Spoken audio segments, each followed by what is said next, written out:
Assalamualaikum warahmatullahi wabarakatuh. Video kali ini kita akan membahas mengenai modul banking. Nah, tapi sebelum kita ke transaksi, saya akan menjelaskan dulu fungsi modul-modul di sini dulu ya. Oke, yang pertama modul account. Ini fungsinya yang biasanya kita pakai saja ya, garis besarnya.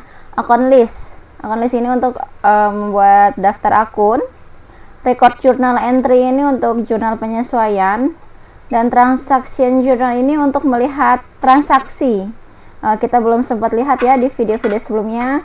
Oke, kita coba date from, karena kita mulainya dari dari November 2015, jadi kita setting kemudian sampai ke 31 Desember saja. Nah, kita pilih all. Nah, ini kan karena baru masukin saldo awal ya, jadi baru adanya saldo awal aja. Nah, seperti itu. Kalau misalkan kita sudah masukin sales dan sebagainya, nanti akan muncul. Nah, kita close. Itu untuk account. Yang biasanya kita pakai adalah account list dan record journal entries, kemudian transaction journal. Banking yang kita pakai biasanya itu dua, spend money dan receive money. Fungsinya adalah spend money itu mengeluarkan uang, berarti bukti pengeluaran kas ya.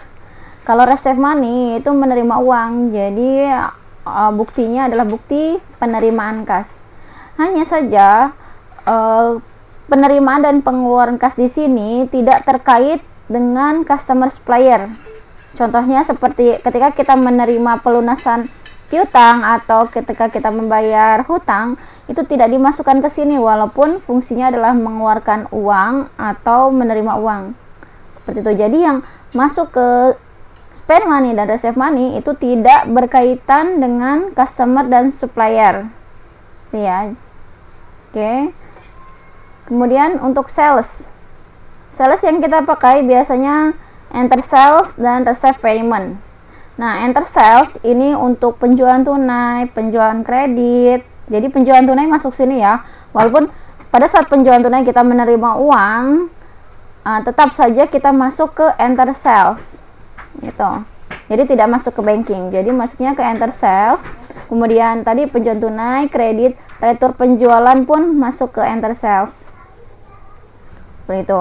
Nah, kemudian receive payment. Nah, ini untuk menerima pelunasan piutang. Jadi kalau kita menerima pelunasan piutang, masuknya ke modul sales receive payment. Begitu. Time billing tidak kita masukkan, tidak kita kerjakan ya, karena ini untuk kegiatan-kegiatan karyawan. Kemudian purchase. Nah, yang kita pakai itu enter purchase dan pay supplier. Enter purchase ini untuk pembelian tunai, pembelian kredit, kemudian retur pembelian. Jadi pembelian tunai pun walaupun kita mengeluarkan uang, masuknya ke modul purchase, bukan ke banking spend money, kan? Tapi ke purchase, enter purchase itu pembelian tunai. Dan pay suppliers ini untuk membayar hutang. Ya, jadi ketika kita membayar hutang, kita mengeluarkan uang, tapi masuknya ke purchase, bukan ke banking. Seperti itu bedanya ya. Kemudian tadi stock control card file itu sudah jelas ya fungsinya, sudah ada di video-video sebelumnya. Nah, sekarang kita akan masuk ke modul banking.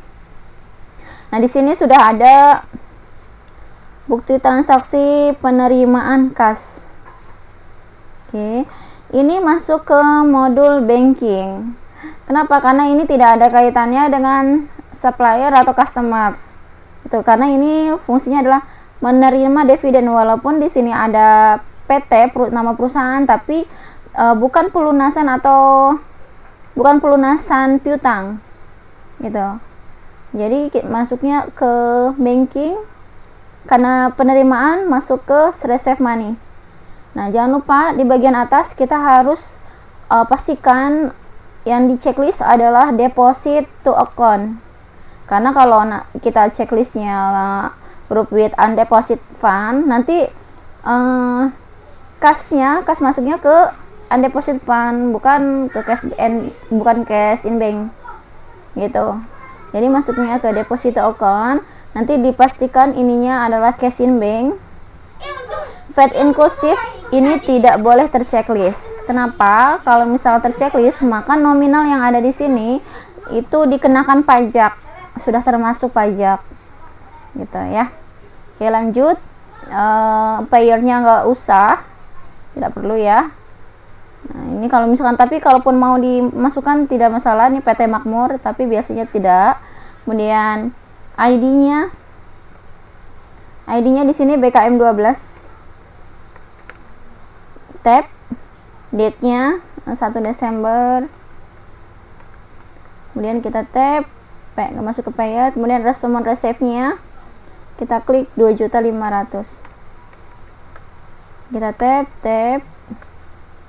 Nah, memonya di sini ditulis penerimaan dividen. Ini penerimaan dividen. Oke. Kemudian kita tab. Nah, akunnya. Nah, di sini kita harus memperhatikan akun yang terkait dengan penerimaan kas dividen ini apa. Yang karena kita menerima, otomatis cash in bank-nya itu di debit. Nah, satu lagi akun yang terkait yaitu dividen.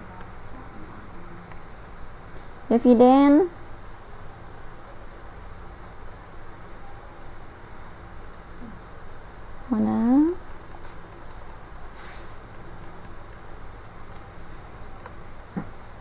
Nah, dividen income. Nah, pendapatan dividen ya.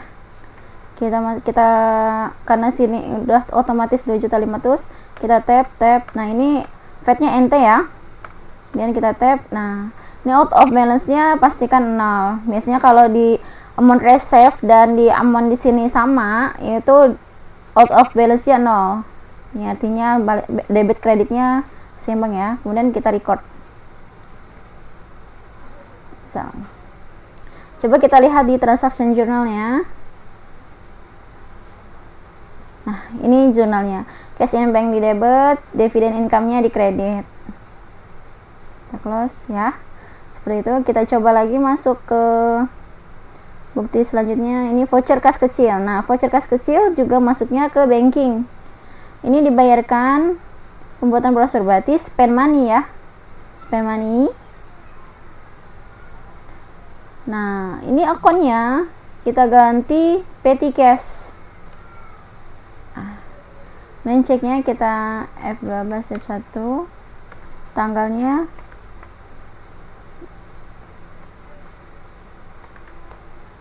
amountnya 750 ya. Kita tab ke memonya, di sini pembuatan, kita tab akunnya. Nah, satu akunnya di sini, di sini yang akun yang berkaitan adalah petty cash, dan satu lagi karena ini pembuatan brosur berarti beban iklan ya, kepala 6 advertising expense. Nah, 750 sudah balance, langsung record. Nah, cancel. Begitu seterusnya untuk penerimaan kas dan voucher kas kecil. Kita lihat lagi. Di voucher kas kecil sama ya.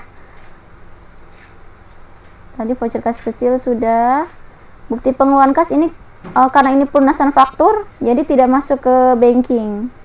Ya, nota kredit juga tidak masuk banking. Ini masuk banking spend money. Seperti tadi ya, sudah dijelaskan pembelian perlengkapan. Pengeluaran kas ini pelunasan faktur, berarti tidak masuk. Penerimaan kas juga pelunasan faktur, berarti tidak masuk. Nota kontan juga tidak. Nah, ini pengeluaran kas untuk pembayaran PPN, karena ini tidak berkaitan dengan pelunasan atau penerimaan piutang, kita masuknya ke banking, karena pengeluaran berarti spend money. Nah, di sini cash in bank ya, pastikan cash in bank bukan petty cash atau undeposit fund. Gitu. Kita masuk ke ceknya BKK 12.3.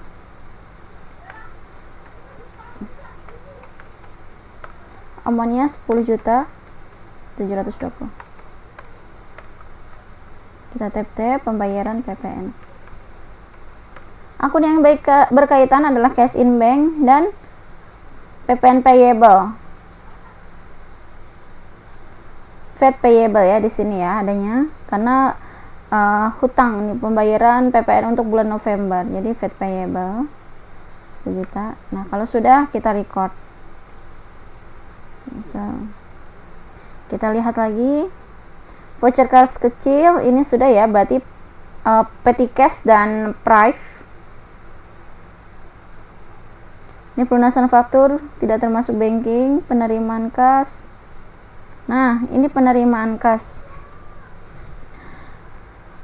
Ini masuknya ke receive money. Ini kan tidak berkaitan dengan pelunasan hutang ataupun piutang, berarti masuk ke banking, receive money karena penerimaan. Di sini sudah otomatis cash in bank lagi. ID-nya kita masukkan BKM 12-6.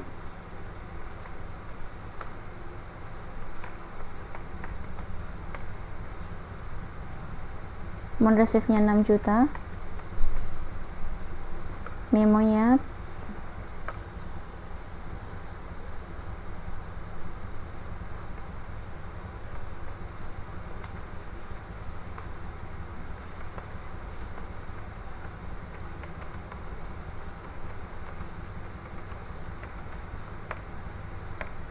oke.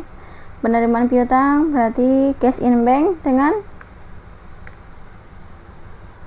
allowance ya 6 juta. Oke. Kalau sudah kita record. Jadi pada saat kita memasukkan transaksi penerimaan atau pengeluaran, yang harus kita pahami adalah akun-akun yang berkaitan dengan transaksi tersebut. Contohnya di sini penerimaan kas untuk pelunasan piutang yang sudah dihapuskan. Berarti yang berkaitan itu kan cash in bank sudah otomatis, dan satu lagi adalah yang akun apa seperti itu. Itu yang harus kita pahami pada saat masukkan penerimaan atau pengeluaran kas. Oke ya. Sampai sini kita record. Nah. Oke. Sampai situ modul banking. Video selanjutnya kita akan membahas mengenai modul sales. Oke, terima kasih. Assalamualaikum warahmatullahi wabarakatuh.